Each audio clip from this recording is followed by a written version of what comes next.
Experiencing trouble logging into your Metro by T-Mobile account? Let's address the common issues.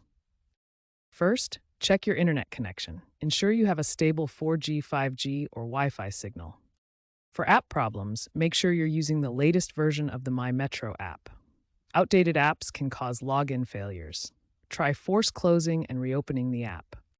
If the website is giving you issues, clear your browser's cache and cookies, or try using incognito mode.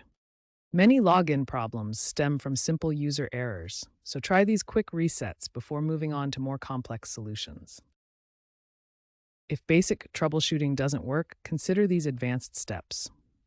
For app-related problems, clear the app's data to reset it as if newly installed. Ensure all necessary permissions are granted in your phone's settings. If you're locked out due to too many failed attempts, use the Forgot Password option.